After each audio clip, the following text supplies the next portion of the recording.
Hi everyone, it's Lynn Dion from Pink Whisper Designs. Today I've got a brand new stamp set to show you from Art Impressions. It's just so cute. The little fairy tale house card that we're going to be creating today. Let's go ahead and take a closer look at this set. This is the Fairy Tale Houses set. You can see you get 3 cute little fairy tale houses. Get a couple of sentiments. You get some cute little mushrooms and flowers, that little bee. There's also a butterfly and a fence. We'll be using quite a few of these today, and this set does come with the coordinating dies. And you do get those couple of little dies that cut some grassy borders. And we'll be taking a look at those a little bit closer later on. Go ahead and separate those dies. And these two are for some grassy borders. So those are the ones that I mentioned earlier. They're really cute. You can create some nice little grassy borders, and we'll be using those today as well. Now I went ahead and placed my stamps in my mini Misty stamp positioner. I stamped the flowers and the fence, and then I flipped it around and stamped those again, and then a few more flowers, just so we have enough.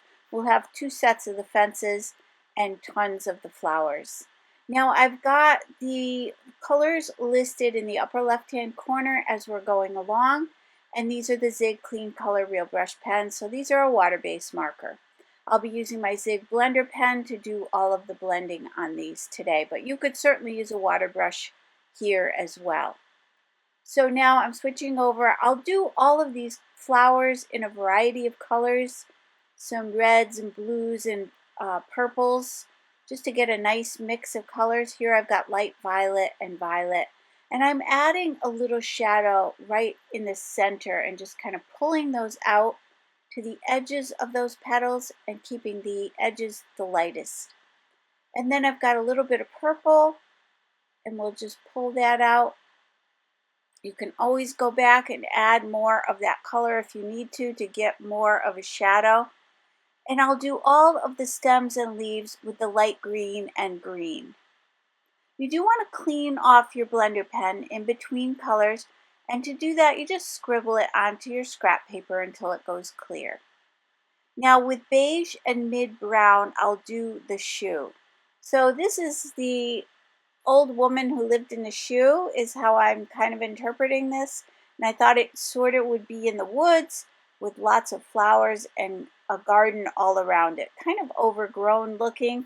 So that was kind of the logic that I was using, or the design that I was going for.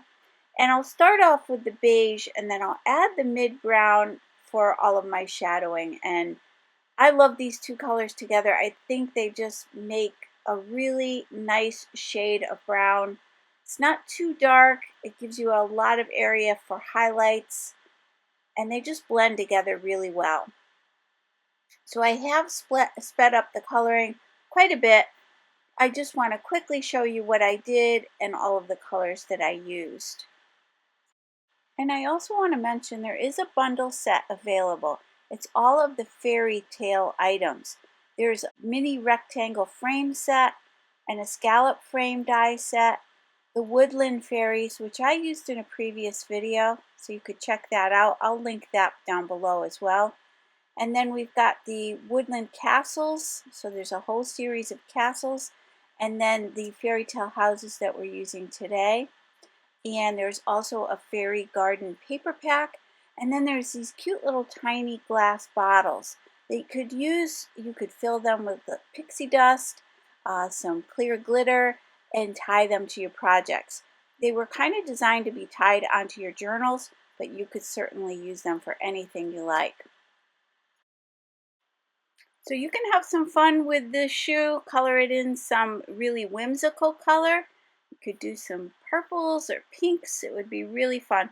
I'm thinking I'd like to change it up in a future video, but for right now I just thought I'd stick with that brown and kind of give it like kind of a vintage aged look, because we've got so much color with the flowers and the background that I thought I would keep the shoe fairly muted, fairly neutral. I'm going to do the little top part of the windows. And then I wanted to add a little bit of brown, or actually I want to finish off the top of the shoe. I wasn't exactly sure what I was coloring at the time. You may want to reference your indexing that you get with your stamp set because it's a little easier to follow. But then I grabbed the brown, and I thought I would add a little bit of that. That brown has a little bit of a reddish tint to it. So I thought it would be nice to add that to some of the trim work. And add it to this little roof on the side of the front door. And kind of up underneath that door as well.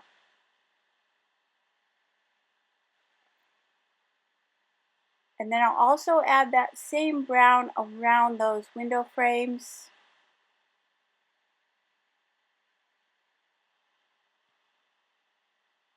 And for the roof, I'm going to use light gray and gray. Again, I'm trying to keep this fairly muted, but this would be a great place to add a lot of color. You could add some detail to the roof as well. You could add some little scallops there for the little roof. You could add some little lines in that roof. So again, have some fun and personalize this.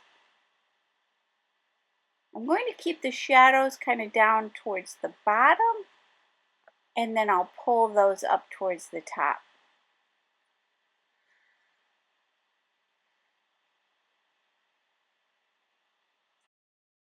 And my color palette today was inspired by the fall paper pack from Art Impressions, and it has this really pretty plaid in it. The plaid has some pinks, yellows, blues, kind of like a lavender color, and I just thought that would be really pretty to kind of blend these together.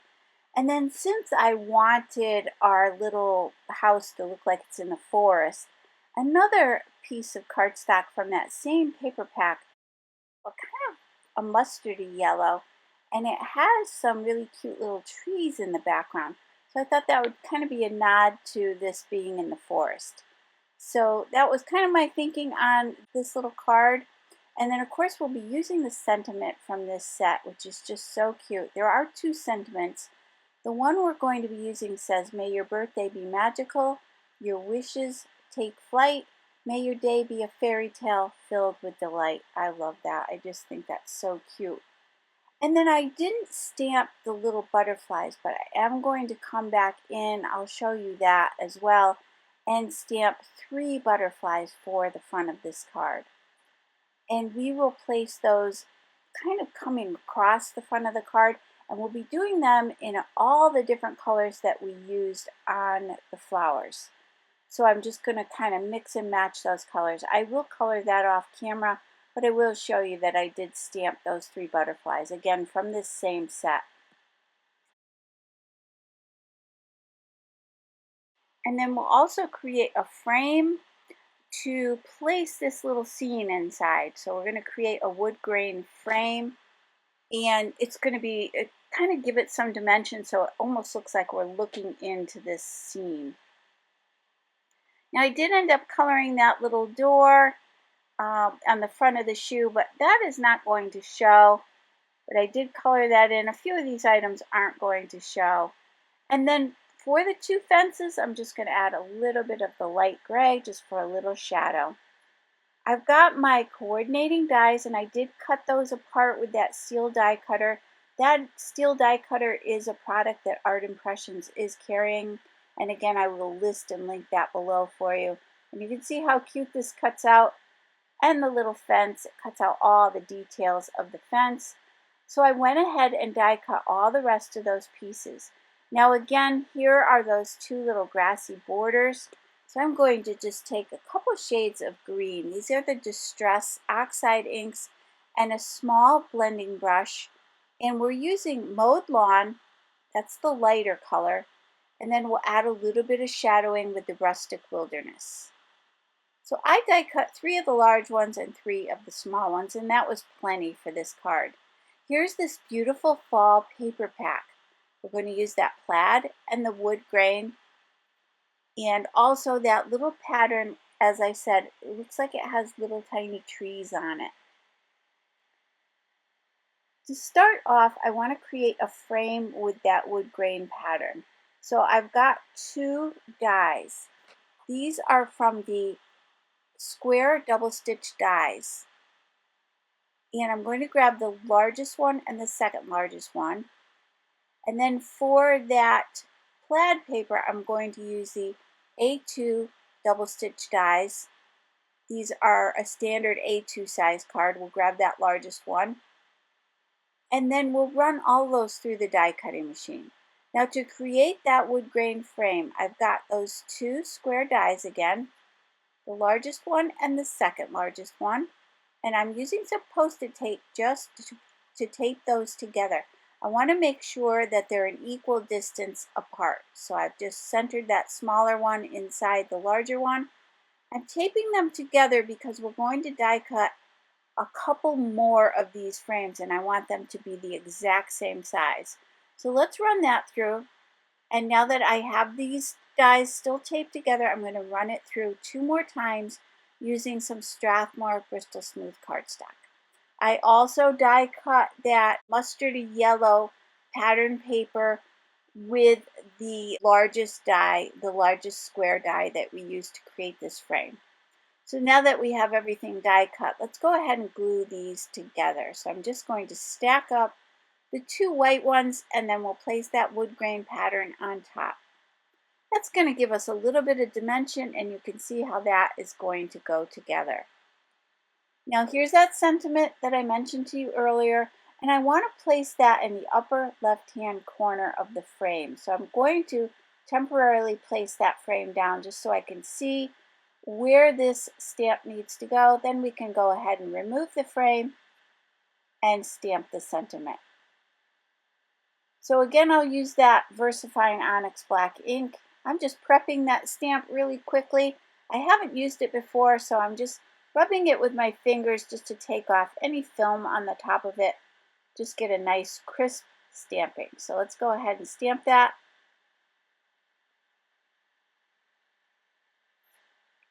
Now for the frame, I'm going to flip it over and I've got some 1/8 inch foam strips. These are a dimensional foam strip and I'm going to place those all the way around. Again, that will give us a little bit of dimension for the frame, so it'll kind of look like we're looking down inside this frame. So we'll glue those two or tape those two together. And then let's go ahead and start to build our little scene. I'm going to start off with these 2 long grassy borders, and I'll place those right along the bottom. I'm using the Nuvo Deluxe adhesive to glue these down.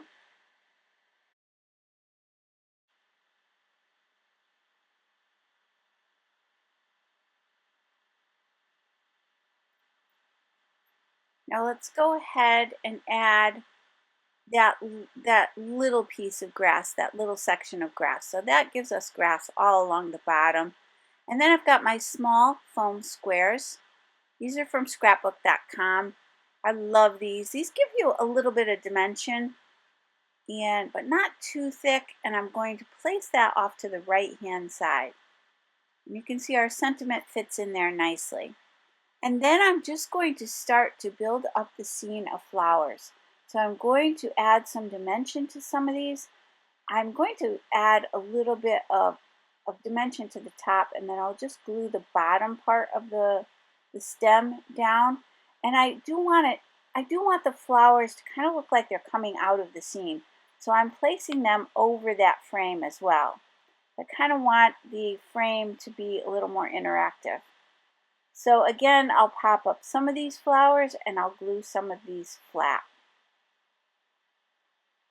What we'll also be doing is adding some twine and a little bow, which again will add a little bit more interest to this. And those 3 butterflies that I talked about earlier. I'm cutting down some of these foam squares just a little bit smaller so that they will fit on the back of these flowers. And again, just gluing down the bottom of the stem. I did decide to add that little fence. I'll glue this one flat, and then the other one we're going to glue up on the front of the scene. Now, this little fence did get kind of hidden, but you can still see it, and it just gives a little bit more interest in the background.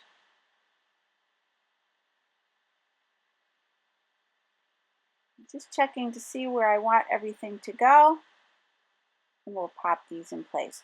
So again, keep in mind there's two other little fairy tale houses in this set. They both kind of look like little teapots, so I think that would be really fun. You could really do some whimsical colors with those, some pretty backgrounds with those, so those are just adorable. And this whole bundle of all these fairy tale images is just going to work great together. So once you have the set, you can, or if you decide to purchase that bundle, you can mix and match all of these pieces together, which is what I really love about it. Now today we could have used some of those mushrooms. Those mushrooms would be adorable as well. You could incorporate your gnomes into some of these scenes with your little fairy tale houses. There is a lot of options for all of this. This little piece of grass, I thought I would pop it in front. I just, again, wanted it to kind of look like it's sort of in the woods, kind of in this wooded area, just kind of like overgrowing with flowers and grass and everything. So I placed a little bit, those foam strips there to make it kind of level with my frame, and I popped that grass down into place. And then this fence will sit in front, right on top of that popped up grass. So again, I want the scene to kind of look like it's coming out from behind that frame towards you. I've got my watercolor travel box. This comes with 3 acrylic blocks, and it comes with a little watercolor palette. It's a great way to carry and store some of your watercolor supplies. And there's where I grabbed the butterfly from this same set. I stamped 3 of those, and I quickly colored those in using a combination of all the colors that we've used already for our flowers. I've got the Wink of Stella clear glitter pen. I'm adding glitter to each of the butterflies, to the centers of the flowers, and I did decide to add some to the windows and the front door. And do remember to clean that off in between colors. You don't want to contaminate the colors, so just scribble it on your scrap paper in between colors. Let's create a standard A2 size top folding card. So this cardstock measured 11 inches by 4¼ inches. We score it at 5½ inches. And then I did decide to die cut a second one of these panels out of some white cardstock. So that's that largest die from the A2 rectangle double stitch dies, just to give this a little more substance because I wanted to tie that twine around it. I've got some white and yellow twine, and I'm going to wrap that around 3 or 4 times, and then we'll tie a bow. Now to hold that in place while I tie that bow, I've got my reverse tweezers, and I'm going to go ahead and let those kind of hold that twine for me while I tie that bow. And then we'll just snip away any excess.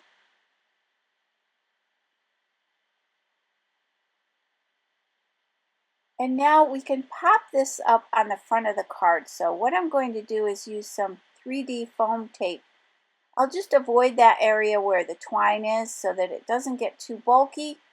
And then we can go ahead and remove the backing. Just using that Cricut weeding tool to remove any backing. Just makes it really easy to grab that with that little pokey tool. And then I'm going to just line this up with the front of the card.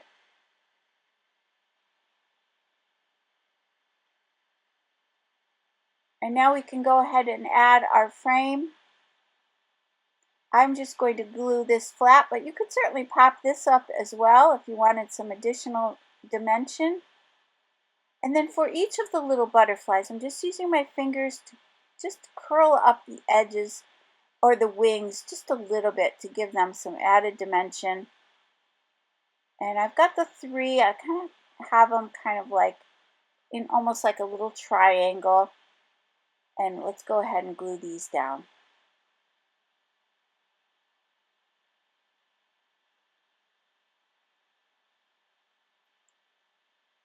So let's take a closer look at the finished card.